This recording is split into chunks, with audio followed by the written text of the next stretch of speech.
Man, probably a fun fact on me is that I like to read. Like I like to read. That's a lost art nowadays. Oh, my great uncle is Jesse Owens. He won 4 gold medals in 1936. I always want to leave people with this, man, to all the viewers and everybody out there, man. Make sure you guys finish the story. Make sure you guys finish your journey because somebody's going to need it. Yeah. All you got to do is push the back button. That's all you got to do. Push the back signal. Try not to think about the future too much so you can maximize the now. Who's your favorite rap artist? Man, to be honest, it's crazy. Tupac always been my number one, right? Like he got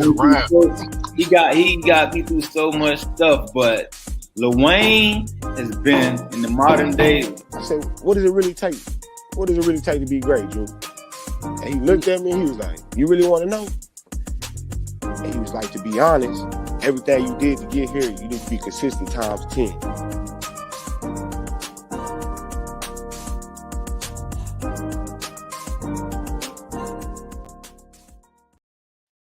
Good evening. What's up, everybody? It's your boy, Coach Lee. Welcome to the Sports Chatter Show. Appreciate y'all hanging out with us tonight, where we look at the group topics from throughout the day, the weekend, or whatever the hottest topic of the day may be. We actually go into a deep depth insight look. But before we get it started, my man coming out of, I guess, the Midwest. I'm public school educated, so if I'm wrong, forgive me. But my man, Jay, not from State Farm. How you doing? Not bad, not bad. Good evening, everybody. Yeah, having a good night here. Ready to have a nice little hangout, little conversation about the hottest topics we got. Yes, sir, man. Man, it's how's your day been? Y'all still snowing in up there? No, actually, the snow calmed down. We still got it pretty chilly though, but yeah, it's not too bad. We're yeah, I'm not ready for this cold. My body's already aching. How about that, Chris? How about down there? How's the weather down there going? Today it was it's a crisp 61, partly sunny. Yeah, I'm jealous. I want that. Normally, I'm a cold weather guy. I guess it's because this time of year we're expecting it, but I think, like I said a couple weeks ago, we don't get a proper fall here in Cincinnati. It just you get it's 70, and then hey, guess what? Here's a 30 for you. Yeah, that's you get that. Hey, what's up, Chris? He says, what do y'all think of the Rams game? Man, the Rams, man, they look like a shell of their former self. I think they might need to sit Stafford. I think he's in concussion protocol again. 2 weeks in a row, if I'm not mistaken. He needs to he's got a Super Bowl. He only keep pushing that stuff like that. Right. You know, with Cooper Kupp being out, they just released Darrell Henderson. I don't know if you saw that. Cooper Kupp being out. And that Henderson guy was listed at a local station here. Some of the it's a couple of Brian Broaddus used to be a scout for the Cowboys and the Packers, and he's a host down here now. And he was saying when he was with the Cowboys, at one point in time they actually had him graded higher than Tony Pollard coming out of Memphis. Dang, that's insane. I mean, he had some sparks. I mean, he showed like. There were some times where he looked like he was going to be the premier back. It was between him, Cam Akers, and I think when they went out and got Sony Michel from the Patriots, and all three of those running backs literally just they're non-existent. Sony Michel went to the Dolphins and pretty much just leaped into obscurity. Darrell Henderson, like I said, he was even showing sparks this year, and then I guess he just fell apart. They're putting all their eggs in the basket with Cam Akers, and he just ain't doing it. So, I mean, they don't have any running game. They lost their best receiver, but Allen Robinson finally did get his chance to shine and got a touchdown last week. But, I mean, I think it's a day late and a dollar short with their quarterback going out now.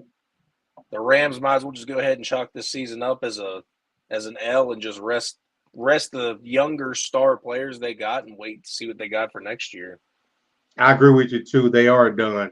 You know, we talked about it, I think, last week, you know, all they did, the maneuvering they did, the people they brought in, the draft capital that they gave up, was it worth it? Yeah, they got the Super Bowl, but man, I don't know if McVay's going to be able to weather the storm that's coming their way. Because, you know, ownership is going to get a little antsy. Even though they signed off on all those moves, they're still going to be like, you know, It's in LA. You don't win in LA, they're not coming. Exactly. Yeah, and the thing is that they gave up a lot of picks to get certain pieces that they have.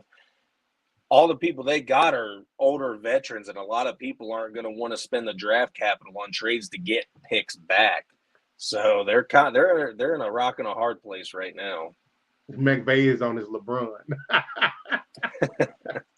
And an interesting thing with that too is, it was some rumblings during the offseason that Aaron Donald was talking about retiring.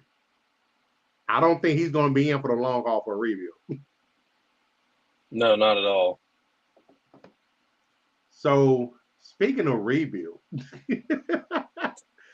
this guy Sunday, Zach Wilson, he was a hot item. I remember he started off the season injured. When he became available, the Jets were competitive, and a lot of people was like, this can be the catalyst that projects their season onto the next level. But man, after Sunday's performance, what is that? Negative 27 yards passing in the second half, and a 2 yards total offense in the second half. That is dismal. I mean, hey, and you know what? I toot my own horn a little bit, but shout out to the Patriots defense. That was a lot of their work, making sure that they shut them down and couldn't do anything. But a lot of the Jets' offense runs through Breece Hall and the running backs. That's true. Breece Hall went out. That offense looked completely different when Breece Hall was on the field. And you go out and get a James Robinson, who already had an identity crisis when he was in Jacksonville this year, but they thought that maybe he could have been an answer, but he wasn't going to be the answer. Michael Carter's not the answer. You need Breece Hall to give any team some kind of a worry factor in that, which is what makes Zach Wilson's passing opportunities look open. When you put that ball and you're solely focused and your top priority is making sure Zach Wilson can throw the ball, you kind of screwed. And I'm like, well, I can kind of, I don't know. I was on the Zach Wilson train when he got drafted. I like the idea. I try to give Manziel type players a chance at least, because you need a little bit of a cocky attitude to be able to succeed in the NFL. Want to win, a winning mentality. And I think Zach Wilson had that at first, and now it's just, he's Johnny Football without the attitude. I would definitely agree with that. We got to get our other man up in here that's hanging out with us tonight. Rookie of the year, co-rookie of the year these days. My man Will, what's going on, brother? What's good, fellas? Hey man, glad to have you. Appreciate it. Glad to have you, man. What I miss, man. I hear Zach might be done, man. He gotta make some adjustments, or it's not looking good for him. And the Rams definitely agree. And the Rams tanked their future in the hopes for multiple rings, and they got one out of it. So see what happens with that team. How we doing tonight, fellas? We're doing fine, man. Let's take a look real fast at this. I actually, to be honest, I've only read about it. I haven't seen it yet. Let's take a little bit of a look at it.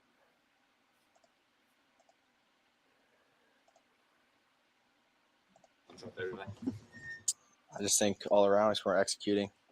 We're able to move the chains. They're doing a good job making it hard on us to get easy ones in the pass game. Couldn't establish the run game very well, and then obviously I had some, I want back. Got to find a way in these conditions. Pass that you had on that third down to Carter, like what was the process there? Which one? The one I tried to throw to Mims? Or which one that you at that very end? Third and one. You threw Michael at the Carter or the side. Oh, right. We called a play for a guy in the boundary. They gave us a coverage where I couldn't work it, so the play that we called was I was trying to get the ball to Conk. Pretty much they double teamed him. You can look at it that way. So I just tried to go across the board and just tried to find an outlet to somebody to make a play there. Your defense is playing as well as it is. How frustrating was it to not be able to get anything going? Yeah, it's super frustrating. It was a frustrating day, of course. Felt like I had some balls that got away from me, but we got to find a way as an offense. We got to do some digging, watch the film, and see what we can do better. think from the first time you played New England, aside from the turnovers, you were able to move the ball up and down the field, offensively. Why today was this? Did they dramatically change what they did from the first game to the second? No, it's the same. I mean, I think you got to put into account it's windy as hell out there too, guys. So that's a little bit of it right there. And from what I had gathered from it, he didn't take any level of accountability. And that's why I stopped it there, because the first thing I heard him say is, the offense. Well, you're the leader of the offense, man. And if you're supposed to be the leader of that team as the starting NFL quarterback for that franchise, the first thing I would have done is says that, the offense struggled today, but that was because of my performance. He never said anything like that. Y'all think he was out of line? And the real issue with that conference is what happened, I think, like 2 questions later when they asked him, do you feel like you let the defense down by not getting any points on the board when they held him to 3? And he was like, no, not at all. Just so. I mean, whatever. He's young. Look, of course, ideally that's what you want from your quarterback, for him to take blame. But he's young. He's human. If he continues that type of behavior, then yeah, you might have an issue. But you know what? I came around in the last 24 hours. Yesterday I was cooking him. Today I'm feeling like he's young. That team's fairly, I think, already overachieving for the season. So, and then is their best player, like you guys just talked about, their best player is down offensively, even though it's a rookie. Big part of their offense, the catalyst to everything that they do. They took one on the chin from a great defense. And more than a great defense, they took one on the chin from a guy who notoriously beats up on young quarterbacks. So I think all in all, when you add all the variables, bad week. And look, like I said, you want him to enter that better, but he just spent like 4 hours in like 12-degree weather, punting the ball, moving the ball, literally 2.7 inches per play, not yards, 2.7 inches per play in the whole second half. Yeah, I don't think none of us would have great answers after that. Right. So I'm gonna back up off the kid for a little while, give him a chance. Honestly, if it wasn't a young coach who sort of tied to him a little bit and in a division that's so competitive, I don't think we'd be making such a big deal about this. But yeah, that's fair. That's fair. It hasn't been a great season. It has not been a great season. But also, I mean, if you really want to take it there, then he doesn't have like a plethora of weapons after Breece Hall's down. His wideout, I mean, he got a wideout complaining about getting the ball all the time, and it's not like he's some kind of superstar. We'll see what happens. What about them Cowboys? Jeez. Man, stall her out, man. Stall her out, Debo. Give her a break. Bree is our resident Viking fan. Oh, it's a tough break this week. Yeah, actually, that was rough. Ain't what's his name? Sean Silver. Ain't he a Viking fan too? Yeah. Sleever's a. He's been kind of quiet. He been real quiet. I ain't seen that in days. We need to do a welfare check on him. Make sure he all right. Yeah. Put out an APB. Although he's probably in Facebook jail. He lives there. Okay. Fair enough. So I was looking. So we're on this topic because shout out to my man. He be on it. My man, King Tut Atkinson. He's I believe he's a 49er fan, but he says, I knew he was Manziel bad, but not Russell bad. And these are some of the comparisons he's had. Touchdowns, he's got less touchdowns, he's got more interceptions, he's barely beat him in the passer rating, barely beat him in completion percentage, and barely beat him in yards per attempt. That's some bad company. That's compared to the first 20 starts. However, he's not and eating himself out of we know house. Zach Wilson's watching tape too. And he's not eating himself out of house and home. Yeah. Yeah, I don't think he's in that area. But I have to admit too, like, I be up late at night and I just be YouTube and watching old sports stuff like that, things of that nature. But I knew about Russell and his lean issue, but I didn't know he was getting paid to watch tape and cheeseburgers. Oh God! I did not know about that until yesterday. Yeah. Really? So I don't think he's gonna be that bad. I went and I looked at, he had a pretty decent college career. He's first round, second overall pick out of BYU. You got to be pretty decent in order to go that high. And, you're coming from a pretty prestigious program in BYU. They've had a couple of quarterback greats that came out of there. Prestigious.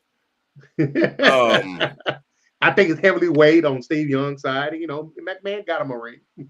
I'll just say they're about a decade and a half apart for every guy they send, and it's BYU. That's true. They don't really. This isn't exactly like wide receiver university with like LSU and Bama, like or all the quarterbacks Bama sends or Ohio State sends. I get what you mean. All I'm saying is like even at its best, even if it was a quarterback producing university, who do they play? And like with Russell would look so bad because he came from the SEC. That's NFL talent almost every week. That's true. You play it. BYU, I mean, for the Pac-10. BYU, right? Who?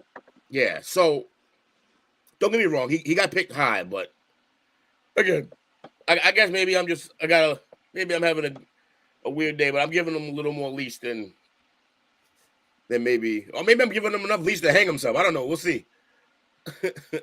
Well, a couple of these comments here, Godfrey says, and just as irresponsible as Russell was, irresponsible and immature. Says a slouch. I didn't realize it was this bad. And I was like, and Russell was on that lean. Wilson is terrible. So this question here, do you think Stacy asked, will they label him as a bust or will the double standard prevail? Chris said he's already a bust. I think it's too early to tell. I just think that, think of all the quarterbacks that the Jets have ran through. I mean, they're starting to go. They're starting to go. Oh, hey, by the way, Sam Darnold's getting a start this week. Yeah. They're starting to go down the Browns' path of starting to do this whole recycle quarterback thing. And then they almost went because, that's kind of what it's looking like, is that they're kind of going the Colts route now with veteran quarterbacks because Flacco might get the start this week. I think it's still going to be Zach Wilson this week at least. But then they might travel back and go to Flacco. But you saw how it went with Flacco. I think he went 1-2 or something. It was bad. 1-3. So, and then Zach Wilson with Breece Hall was able to get that record back up to a winning record. So, there's some intangibles and some things to work off of. You can blame the weather. You can blame whatever you want about this Sunday's game. But he just played bad. And good quarterbacks get through weather. Good quarterbacks get through a really good defense. And Zach Wilson just wasn't it. He wasn't playing to the high standard of, NFL quarterback that you need to succeed. And whatever the reason may be, he just needs to get out of his head and play like he's been playing. Or maybe we just showed his butt this week and this is what he really is, and he just has a good supporting cast. I would agree that good quarterbacks play through these things, and I'd also have to say that young quarterbacks look bad sometimes. So right, agreed. Yeah, I just think they can't punt on this early unless they have a high pick. This isn't Kyler Murray over Rosen situation. Like it's not like the next guy is opening that door any day soon. So they're gonna have to play this out for a little bit. And they're not going to get lucky and have a high pick this year either. So it's not like they can go and start over. Right. But he's part of why they won't have a high pick. They played their way out of it. So, you kind of got to just – I think they're married to him at least for one more year. And, why would you bail on that contract or that rookie contract. Like, you got him on a rookie deal. So just you spent the pick on him. It's the same way that Bill is gonna ride with Matt because he put the pick on him, and you gotta ride with it, even though he doesn't always look great. You kind of gotta just ride this out for now until he absolutely shows he is not the guy.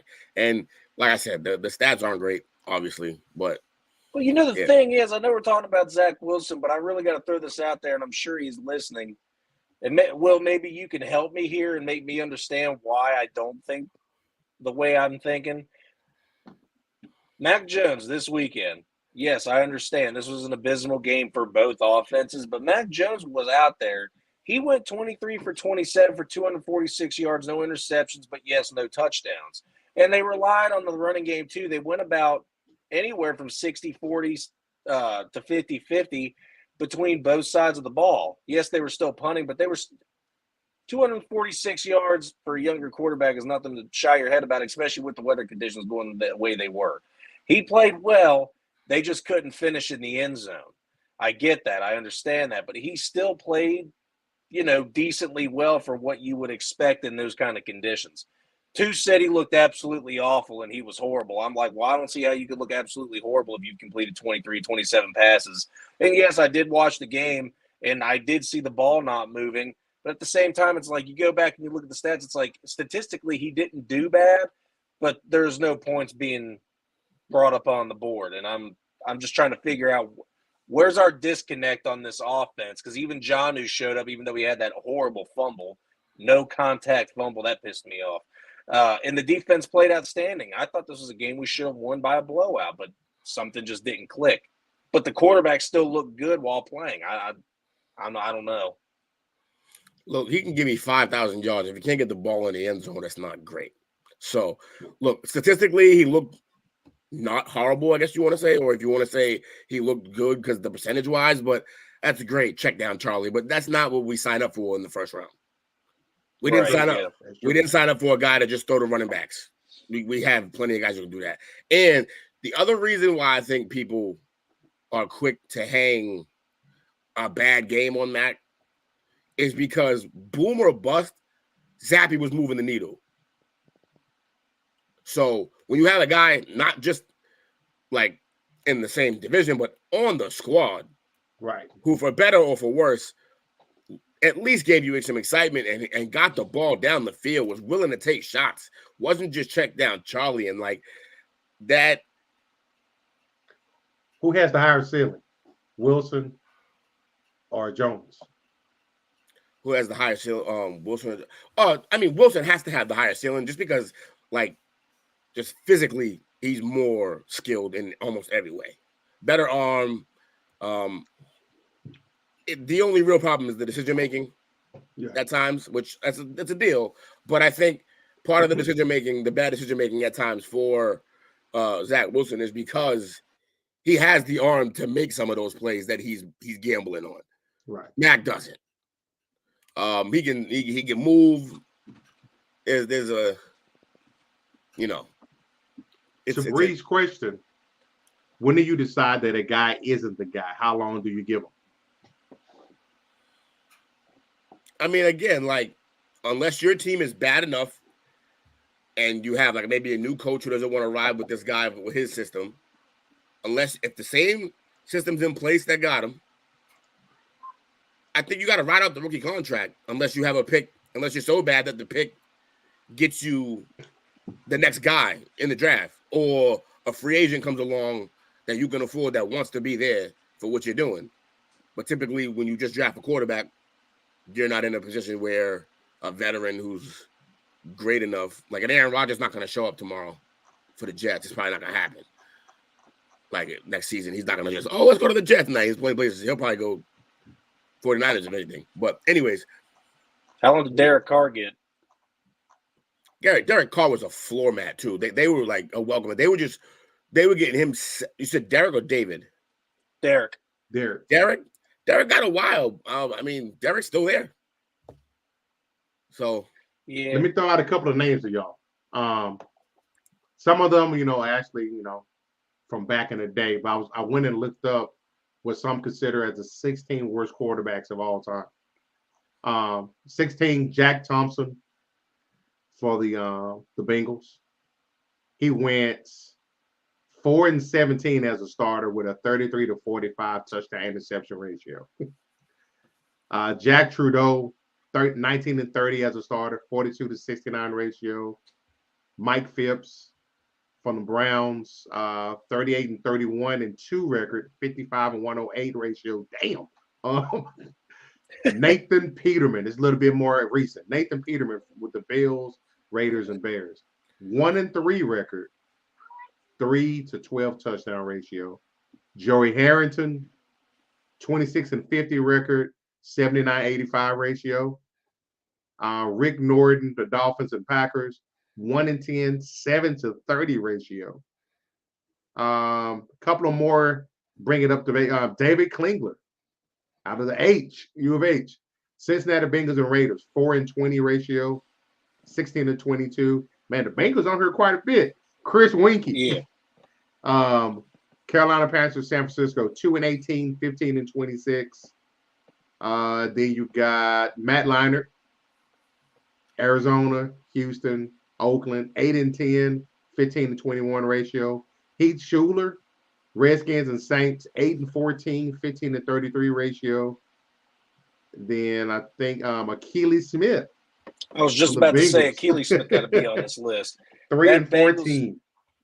He was miserable. I remember talking to my dad and another guy down at the garage when I worked down there about it, saying worst quarterback I ever seen play, Akili Smith. God, he was horrible. He was the in between quarterback between. I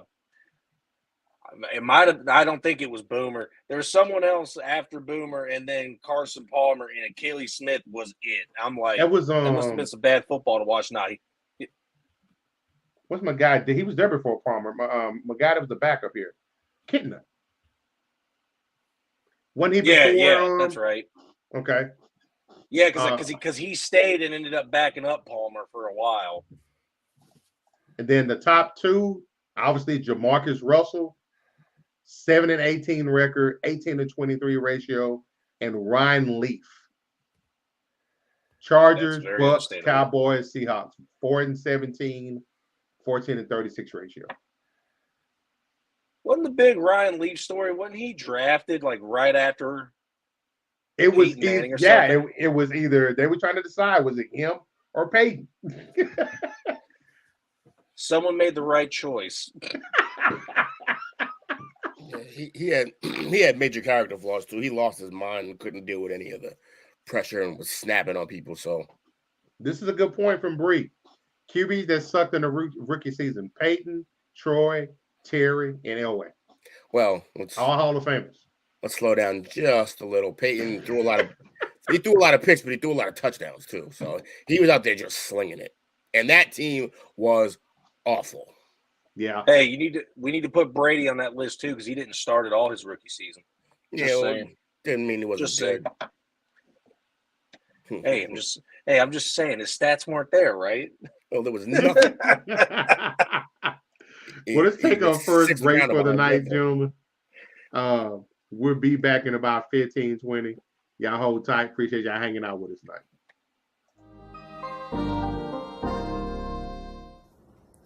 Hey, what's going on, man? It's cornerback Delvin Breaux here from your favorite team, New Orleans Saints. I just want to go ahead on and give a shout out to STWF Media for allowing me to come on and talk about my testimony, my story, and also talk fantasy football. I just want to say thank you, man, for the honor. I appreciate you, man. Y'all make sure y'all tune in tonight at 7:30 Central Time. Bro Show out.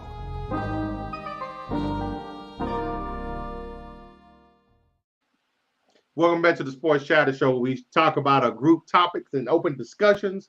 We got my man, my co-rookie of the year host on here, Jake Knott from State Farm, and Trill Will. We gotta give you a nickname, Will. Here we go. Real well. The true rookie of the year, right down there. I gladly give that to him. He was here before me, and he knows how to chop it up. I give it to Will every day. So this next one, we normally talk about a lot of professional sports, but I'm curious on this next one. We're gonna call this the letdown. This one speaks to who has been the biggest college football team disappointment this year? This is from Markel Powell in the group. You know, I thought long and hard about this one. I really wanted to give a decent answer on this, and I could only really come up with one because a lot of teams from last year were good last year, but you just knew they weren't going to be good this year, like Cincinnati. Cincinnati had a lot of stuff going for them. They also had a very good quarterback playing. They overachieved, in my opinion, and made a playoff. But you knew going into this year they weren't going to have that same momentum. So I couldn't count them because we kind of expected it. If I had to give you what I thought was the biggest disappointment is Oklahoma State. They had playoff aspirations this year. They had the team. They had seniors.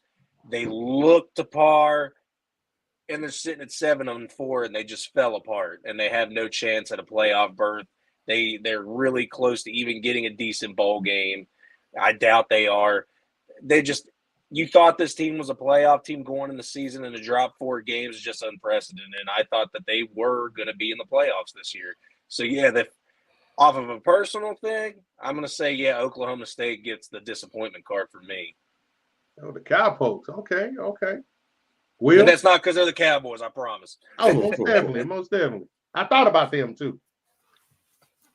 I think it's a little harder to call it this because a few people kind of called it. But I think Bama that's who I picked. Was a little disappointing because but it had to happen.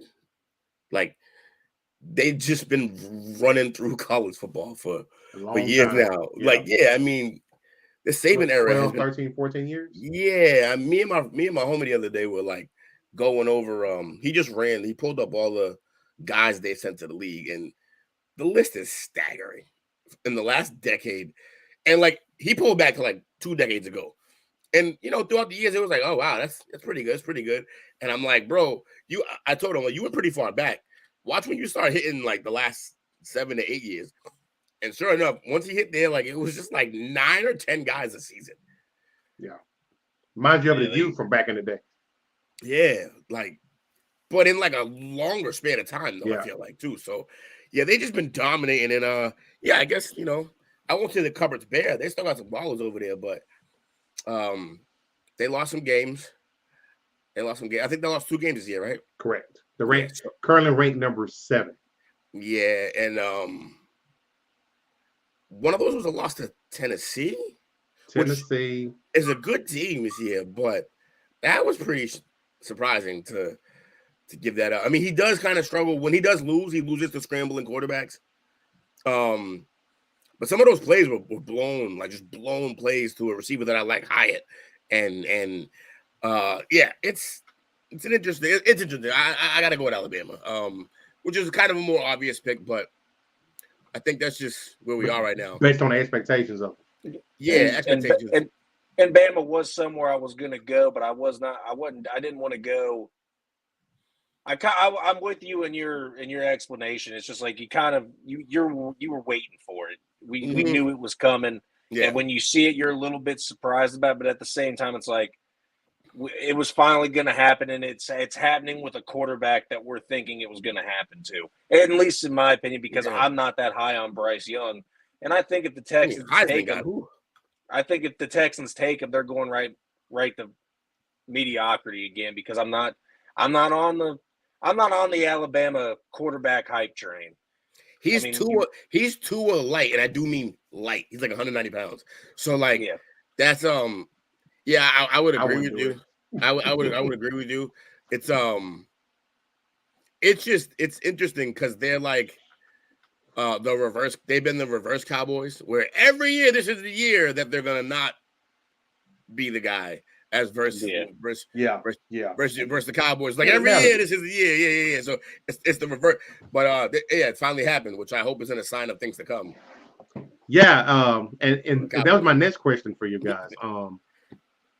Obviously, I think they may get out early, but I think possibly starting in 2024, you got Oklahoma and Texas coming into the SEC.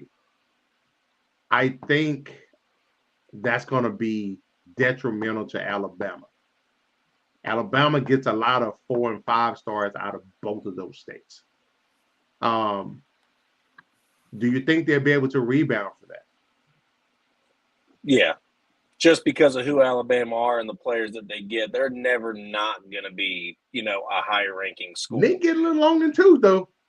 But the thing is, Nick coached with Parcells. Yeah.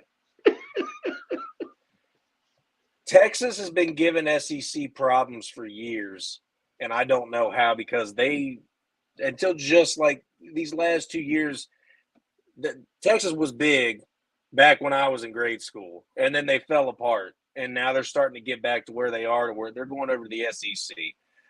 I think Texas could make a big splash over there.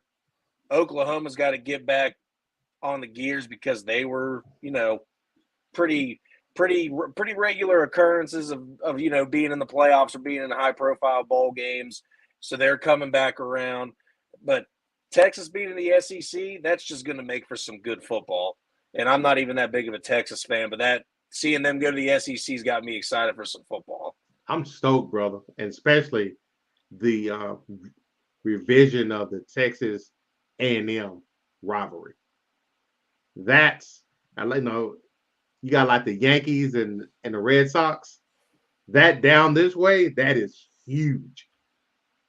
That's going to be fun. Yeah, I think it will affect them. I think Texas is going to start stealing some guys because, one thing that's been unbelievable about Alabama is that he's been able to sell this dream of like, look, just come to Bama. If you blow me away, sure, you can start as a freshman, but you're probably going to sit, probably going to redshirt you a year. Buy in. And then buy in, and we're going to bring you to the league. We send 9 a year. It's 9 on each side of the ball damn near a year. So that's appealing because it's the SEC, and you're going to be at the top of the SEC. You're going to win a bowl. You're going to get a bowl game. And you're going to be in the playoff. You get all these things. I feel like Texas could steal a few because now they're in the SEC with them, and they'll get a chance to start. They'll get a chance to revive that Texas team and Oklahoma teams, but Saban's still going to Saban until he's gone. Yeah, you're right. And I'm looking up. I'm pulling up the way too early. 2023 recruit football rankings based off of verbal commits. Obviously, Alabama's ranked number 1 with 23 commits. Yeah, dang. 5 5-stars, 14 4-stars, and 4 3-stars. Yeah, that just shows the good of recruiting.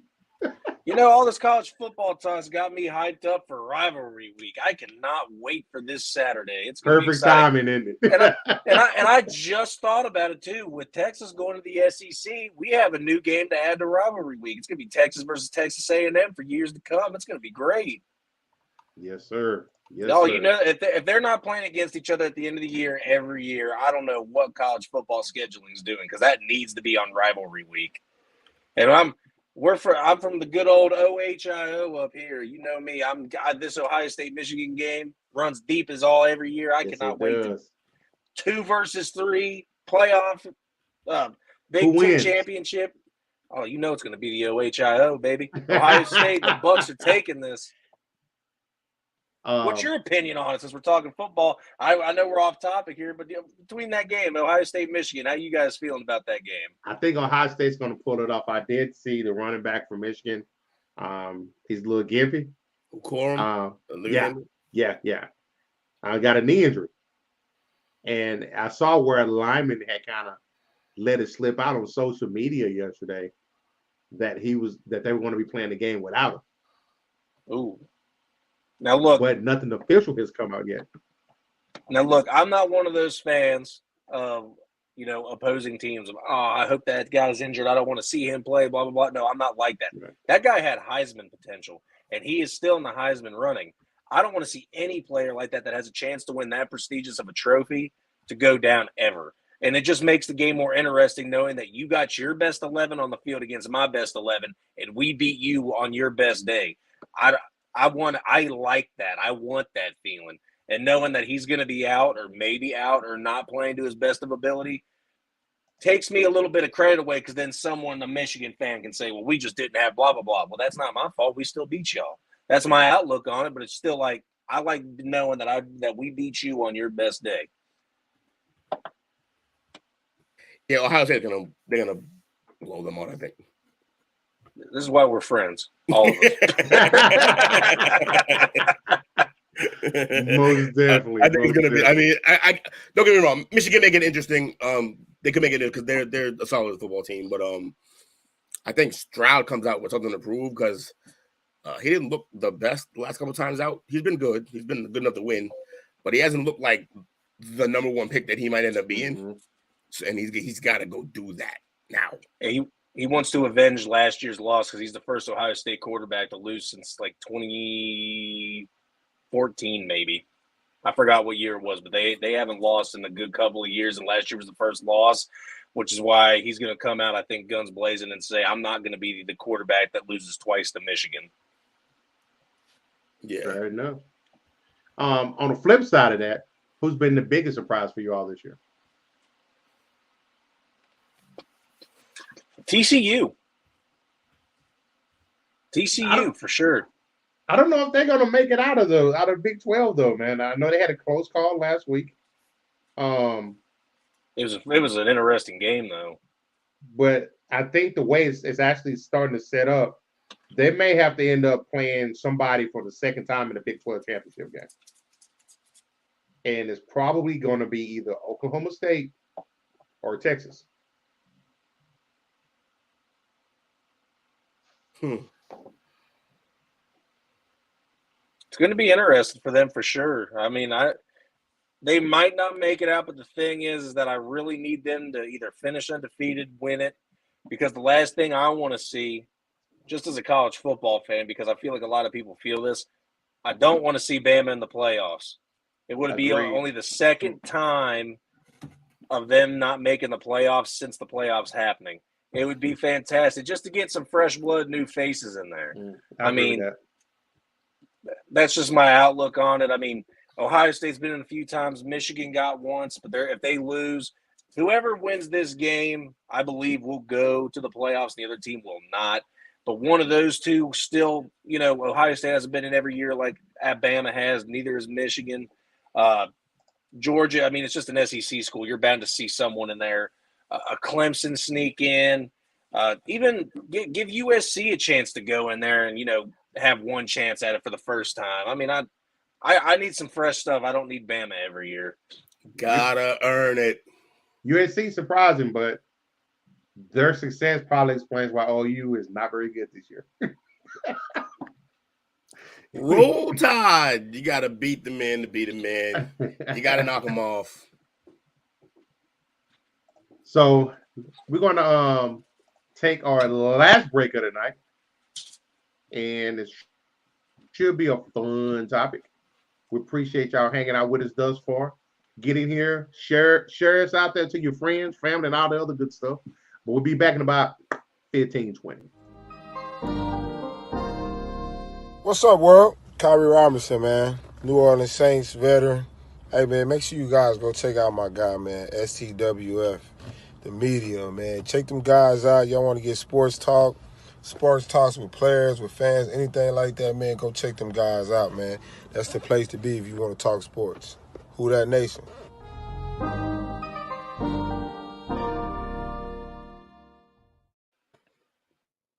And we're back at it like we're mad at. Appreciate y'all hanging out. Welcome to the Sports Chatter Show. Talk about the group topics and hot sports opinions. We got my man Trill Will and my man Jake Now from State Farm. So when we just got done talking about college football, and one of the things, I think you guys be old enough to remember this. What would you say was probably one of the greatest college football games you've seen for the national championship in recent history? Kind of, sort of. What's the? Wait, I missed the back half of that question. Somebody's aggravating me. I'm sorry. As long as it ain't me, we're cool. Yeah. I know, right? Never anyone here. You guys are great. What's the greatest college football national championship game, tongue twister there, that you've seen in recent history or all time? I mean, that's what you want to call recent history, but I almost feel like this has to be unanimous, because Vince Young versus Reggie Bush, that game was unbelievable. I watched that I was eating Chinese food, watching it on the TV there, and just in awe at what was happening. They put up, I think Vince had the amount of yards Vince had in that game was unreal.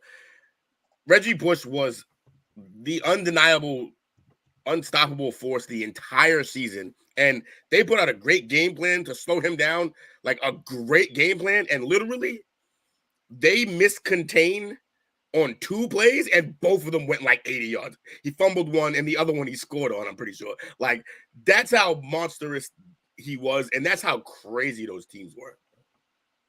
So, I would agree with you. I vividly remember me and my brother watching that game, and I'm standing up in front of on the side of the TV, like nervous, like I was actually out there the whole time. And just being entrenched in the action that was going on. Yeah. What about you, Jake?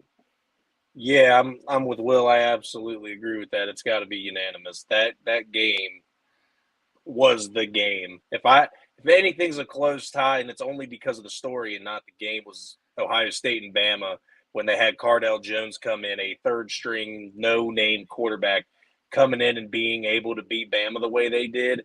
For the story mainly, not the game, that was pretty incredible, and that's number 2 on my list, also for personal reasons because I'm an Ohio State fan. But, yeah, that you got Vince Young against Reggie Bush, 2 high-powered offense, 2 good coaches going at each other's throats like that.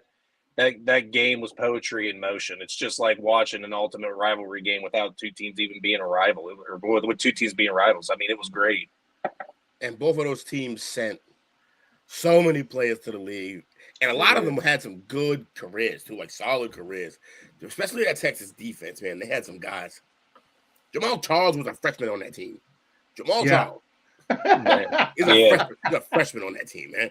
Like, they're just an unbelievable group of talent, and they truly went to war. Trying to think of some other ones. Like, do you happen to have, because I'm blanking, do you happen to have like a list of some of the other closer games? Because some of them are close, some of them are not. I'm biased. I love all my Florida wins because I'm a Gators fan. Those are fun, but I know the games weren't necessarily like legendary or comeback.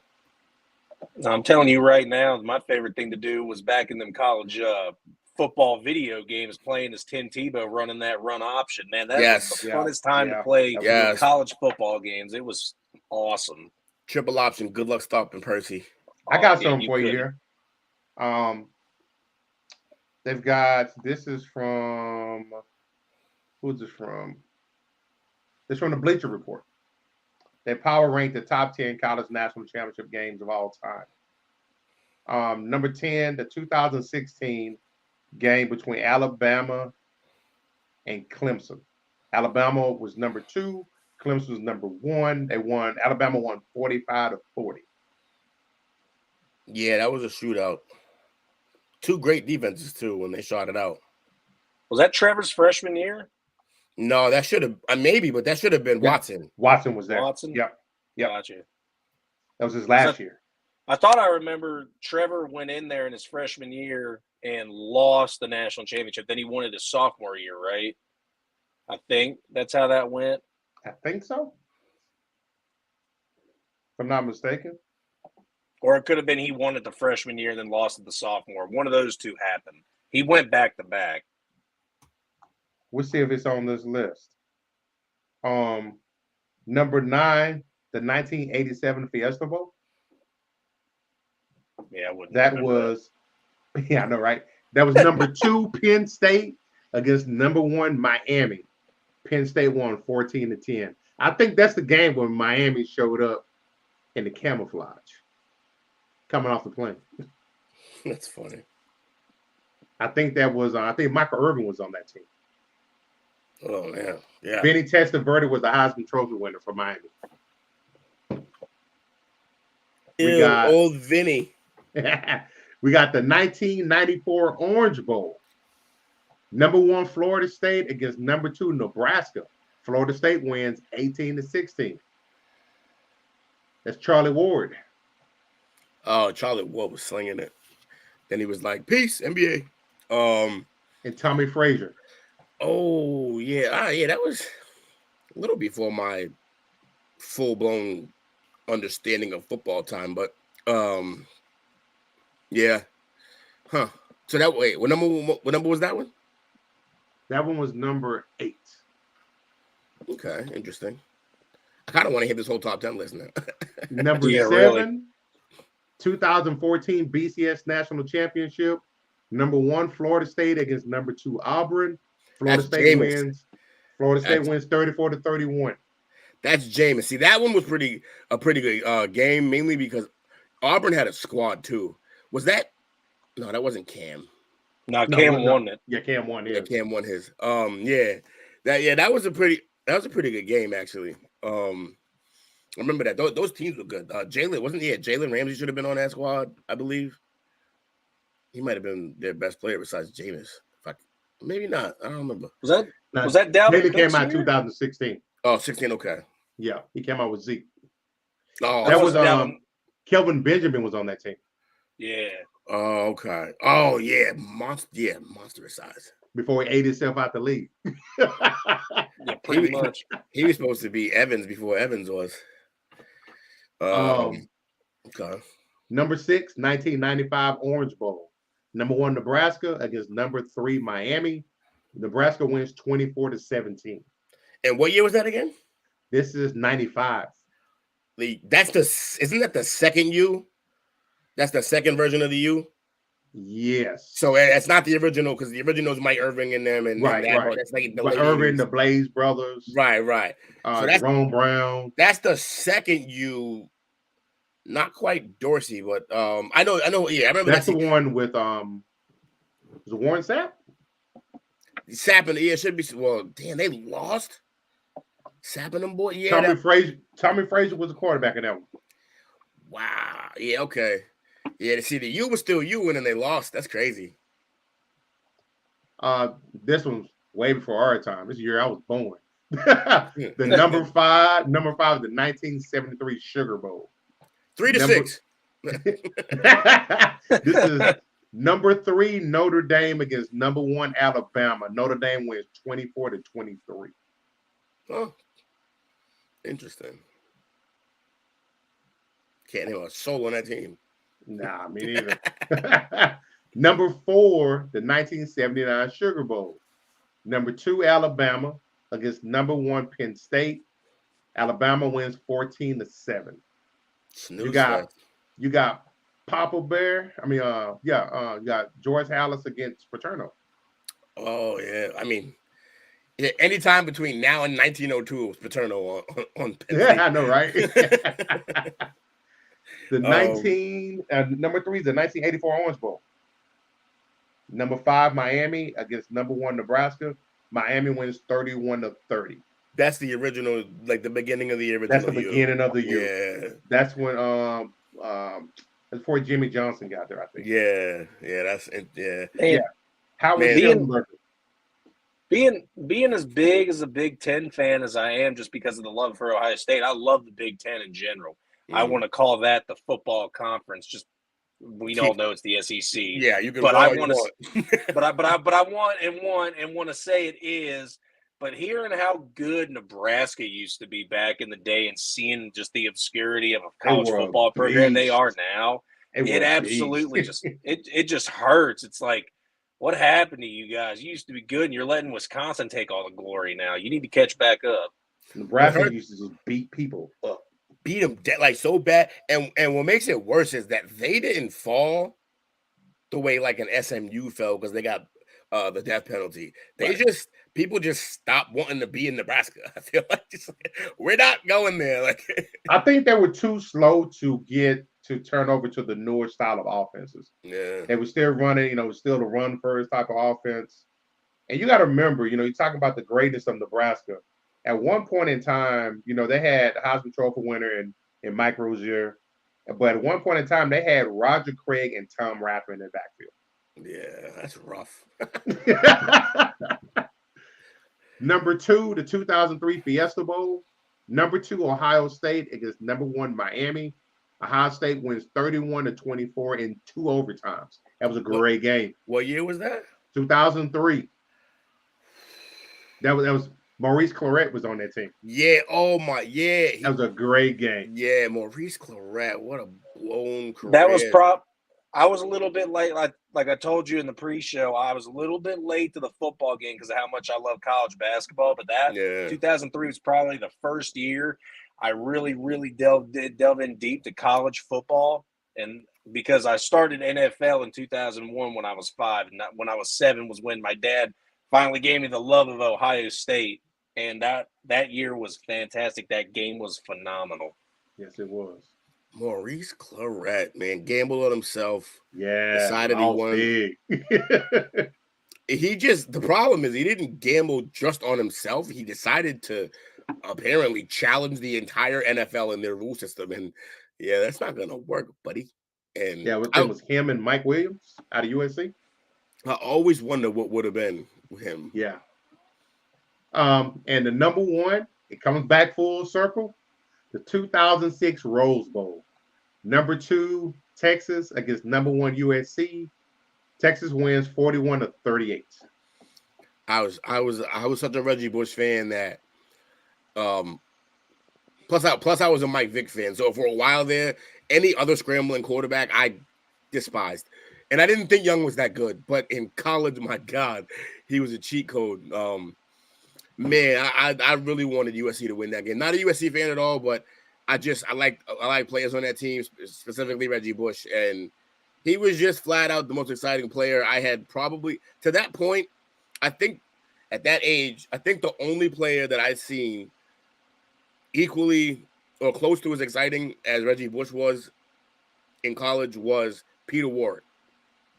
Yeah, the things that Peter Warrick was doing on the field was amazing, and he wasn't as fast as Reggie Bush. And then Reggie Bush comes along, and it was just unbelievable.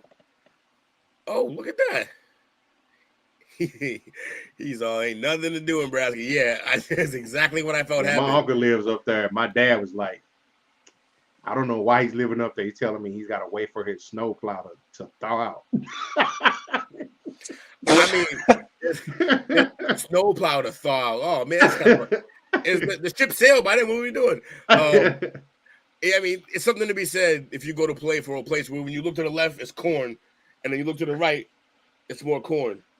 I had a friend that went more corn, yeah. I had a friend that went to school up there out of high school, and he told me in the winter times they had like underground passages and walkways because it was so cold out there in the wintertime. There's nothing out there, so the wind just blows. It's insane. But I'm sorry, go ahead. No, it's America, Siberia. It's crazy out there. So we come back to USC and Texas, and just to looking at it, and somebody I can't remember who said it earlier, talking about how competitive it was. They had total yards. USC had 274. Texas had 556. USC 2 turnovers. Texas 1. Time of possession. USC 19 minutes 20 seconds. Texas 17 minutes 19 seconds. First downs dead even 30 and 30. It was a war, like an actual and it was one of those games where you always in a game like that, every play matters, but this game, every inch of that game, every play was just that's it. That's gonna turn the game. That's gonna be the one that turns the tide here. And then they just kept scoring and scoring and scoring. And then it'd be whole stretches where they weren't. I don't know. It's hard to explain unless you were there with the emotion of being invested in some of the players and the moment. Yeah, like I said, I was eating Chinese food, celebrating, I think, my grandmother's birthday. And and I was just everybody's at the table, and I'm over by the bar just staring at the TV watching greatness. You know, the thing is, even just as a kid, being 10 years old at the time, like I was, it was a kind of game to where it just felt like time stood still. Yeah, yeah. And you're sitting there and you're just watching it like there's just so much going on. The game is close. Everyone is they're all playing hard, and it's like time stood still. And what a normal night game feels like it takes about 2 hours. You're sitting around drinking with your boys, just hanging out, having a good time. To where you sat here and this game felt like it was taking 6 hours. Mm-hmm. Yeah, and you enjoyed every minute of it. Exactly. And then when it's over, and then like you said earlier, Coach, you're sitting there and you're watching it, and by the end of the game, you felt like you just went through war. Yeah. Yes. Plus, like, so a lot of times, I mean, I'd love to see the total numbers on this, but I feel like often you'll get the Heisman winner a lot of times in the championship game, but not always the runner-up. And this one had this one had the two Heisman guys. Reggie wins it, and then Vince Young avenges. He's like, nah, that trophy should be mine. And he was just unstoppable. Like, so every big I got Vince's numbers in front of me. It was over 500 yards, wasn't it? Yeah, he went 30 for 40, 267 yards passing, had 19 carries, 200 yards rushing, 3 touchdowns. Yeah, he was losing his mind. And then the game winner, let's add that. Yes. He put him on his back. And I was looking, we're talking about the talent in that game. Reggie Bush was number 2 overall that year in the draft. Vince was number 3. Michael Huff went number 7. Huff, that's right, my guy. Who else we have? The other safety was great too. Not Sanders. Wasn't just there was another safety. There was some corners there. Earl was on that team. Earl, yes, that's who it was. Earl Thomas. Matt Leinart went number 10. No, that wasn't so great for him. That's the and I just want to know how many. I want to know how many drinks Coach Lee spilled when he jumped up and celebrated the win. Man, Texas, I was man. Jump up in the air, celebrate, and the table goes flying. And you know what's funny? I grew up an A&M fan. I couldn't stand Texas growing up. Kind of like people hate the Cowboys. I was right there with UT because it was constantly getting shoved down your damn throat. Yeah. But had a bad experience with some people from A&M and like a light switch. Boom. F&M, hook them. There you go. That's great. That's great. Plus, I'm sorry, go ahead. I said, plus in that situation, like, not for nothing, I'm a Gators fan, and the only other team, if the Gators weren't in it, the only other team that I would probably care about in terms of, like, because where I'm at will be Boston College, and they're never good. So, so when, like, Florida's not great, if Miami's doing good, or even Florida State, even though I'm supposed to hate them guys, when those guys have a chance and my guys can't even be in it, I don't mind. Like, it's kind of, it's okay. Like, let them, because I know when it's head to head, I'm hard for my team. So, but you're switching to Texas. Good for you. Now there is a little bit of a confusing thing that happens here in Ohio, and I don't get it. Someone maybe a UC fan, hopefully, will be able to explain it to you. I'm from Cincinnati. We love Ohio State. The people from Cleveland, they also love Ohio State. But for some reason, there's this little niche in Cincinnati. There's a ton of them too. If they're a UC fan, for some reason, they can't stand Ohio State. I don't know why. There's a ton of UC fans that just utterly hate Ohio State. And us as Ohio State fans, we're sitting here rooting for the little guys. You go to Cincinnati, you go and do you. Go win you a playoff game. Go do this, go do that. And for some reason, Cincinnati, screw you, Ohio State, blah, blah, blah, blah, blah, blah. Bro, we're Ohio's team. You're the little sisters of the poor. Chill out. Yeah, I mean, that's the big brother syndrome thing. Like, they've been shat on for so long that they could never look up and that's like the Clippers fans for like for the Lakers. That's a good analogy, man. It's like you guys suck. Yeah. We got to play. We don't even have our own building. So I want to end this segment by asking you guys, and it's kind of the point of the group. I'm glad we had a chance to kind of go through this, and shout out to you, Will. wanted to look at the great games that none have actually been out there. Mm-hmm. But I wonder what could have been with Vince Young.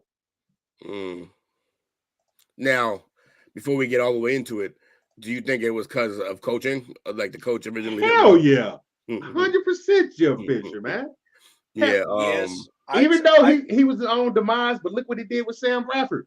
Exact same thing. Yeah. Now, I do want to say something, whether it was rumored or not, or it was mistaken in the interviews. Wonderlic. I want to say that this is 80-20, maybe even 90-10. Yes, absolutely, Coach. Jeff Fisher is an asshole. Horrible. He knows how to ruin young players, not just quarterbacks, young players. But I went back and I was checking some facts about Vince Young because I knew this was going to be one of the topics. And I saw his first 5 years in the NFL, all the way from the high to the low. Apparently, in his rookie year, he came out and said that he was thinking about retiring already because being an NFL quarterback was too much. Apparently, whatever he said got twisted and turned, and that's not actually what he said. So I'm like, maybe he started his own demise himself at the same time. But again, that was just – he said it was misconstrued. It was not correct. That did not come out of his mouth. But at the same time, 90-10, did whatever you did say did kind of throw off your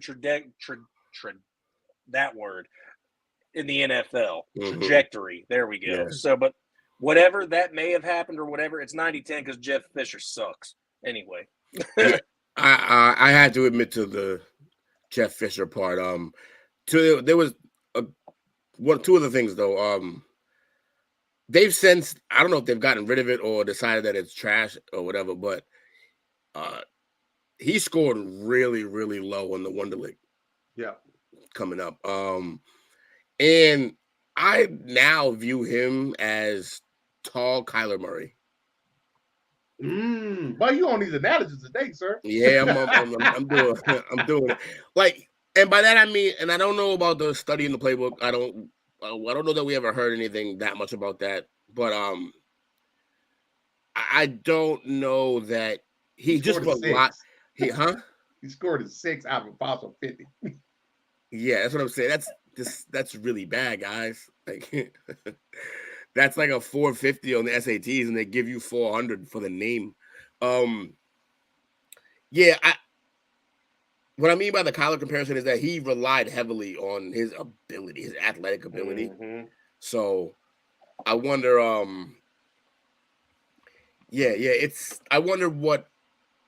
wonder if it was the coaching that made him not love the game as much, and maybe that's why he wasn't up to speed all the way all the time. But I do remember him making some clutch plays. I remember him being decent, but I also remember him not being great in the NFL.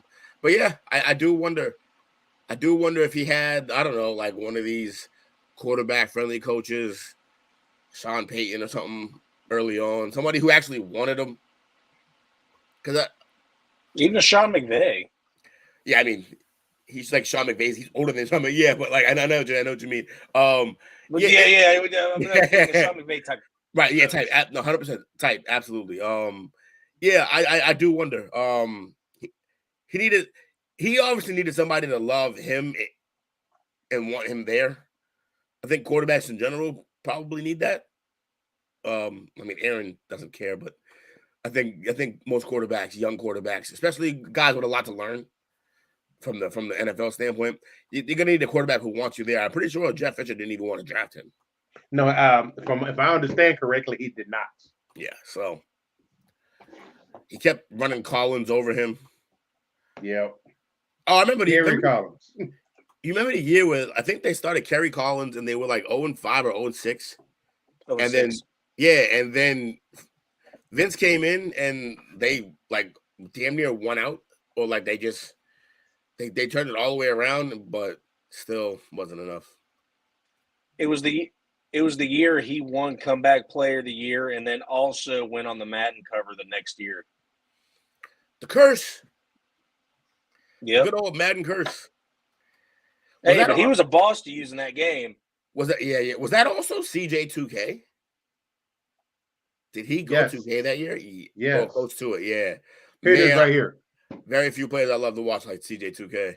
0-6 start in 2009. Collins was benched for Vince Young. He went on to win 8 of his 10 starts that season and finished 3rd in NFL Comeback Player of the Year. That's impressive. And then the next year, he went 4-5 in his first 9 games. Only threw 10 touchdowns during that time. Yeah. Then he had a meltdown. The Week 11 loss to the Redskins. He tore his flexor tendon in his right thumb. He had to leave the game, but he ended up getting so mad that he threw his shoulder pads into a crowd and got in an altercation with the head coach in the locker room. Head coach who already didn't like him. And then after that, Fisher announced that Rusty Smith, who the hell is that? Would Rusty be the starting. Smith? Oh, he was going to be the Right. new starting quarterback. Imagine that. Well, there was another issue that was between him and Fisher that he broke some kind of a team rule. He had some kind of a family emergency and he didn't stay at the team hotel. He went back and stayed at his own place instead, and Jeff Fisher benched him for it. But I thought that was part of the release. But I think you're right about that he got released off the shoulder pad thing. But he also had that thing where he broke the team rule, and that's where he got benched for Collins, I think, actually. Yeah, he was trying to bench him every chance he could. Yeah, he was going after Vince. You know what? I ain't saying nothing. But I think Jeff Fisher had some behind the scenes problems, which is another reason I don't like the guy. But I ain't accusing him. Well, like I said, we wonder what could have been, but it is what it is. And sometimes, just like tonight's show, all good things have to come to a conclusion. With that being said, Jake, I know you got to get, man. Want to go ahead and do your shout outs before you take off? Yeah, everybody on my side, as always, who comes in and watches, comments, subscribes, all that stuff, thank you for being here. Shout out to you guys. I know I always say it every time, but I'm never going to stop. Thank you for giving me the opportunity to come here, say my word, and have some fun. Thank you for my wife for yelling at me 3 times, let me know, hey, it's time to get ready for work. I will be here for the full show no matter how long we run tomorrow because I'm off work the rest of the week after tonight. I'm excited for tomorrow's show because we got a packed house. Good conversations, and we're getting real close to Turkey Day. I'm getting hungry. Gobble, gobble. Gobble, gobble. Appreciate you, brother. Have a good night. Y'all. Have a good one, man. So do we have another topic or we? That's it, man. Are we done? We done did it. We done wrapped it We up. done did it, man. Now that you got something you want to get off your chest about the topic. I can do a quick the rumor mill. Apparently the team going hardest for OBJ right now is your Dallas Cowboys. So I believe they said he might be in town already. Yeah, Dak chilling with Dak and the boys. That should Let's be interesting. go get it. That should be an interesting situation. I'm a big Beckham fan. I think it's a good team for him. You know, again, not gonna come in and be asked no pressure on him to be the guy. Just come in and you got Sadie, you got Gallup. Yep. And then no pressure on him. 2 backs and yeah. It's gonna be interesting. Right I worry. My only worry for you guys actually. Yep. Is Kellen Moore got a new toy to play with. What he gonna be? Hell, he just figured out how to use Tony Pollard. He just figured out how to stay conservative and stop dropping Dak back 45 times. Yes. And now he's got a brand new toy to play with.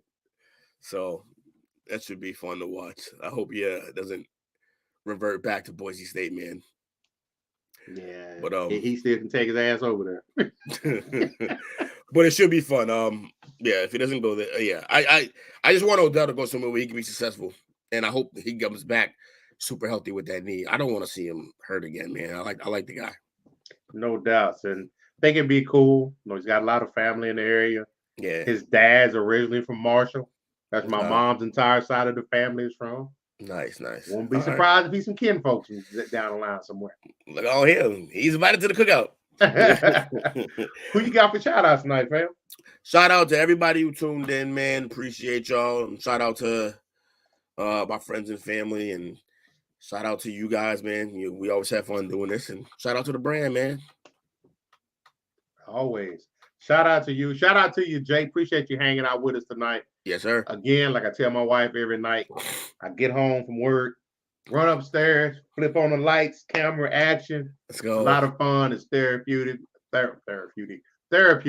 Absolutely. I definitely enjoy hanging out with you guys, man. Make sure y'all tune in tomorrow. I know we normally do the OTBS show. Yeah. I'm feeling a little bit different.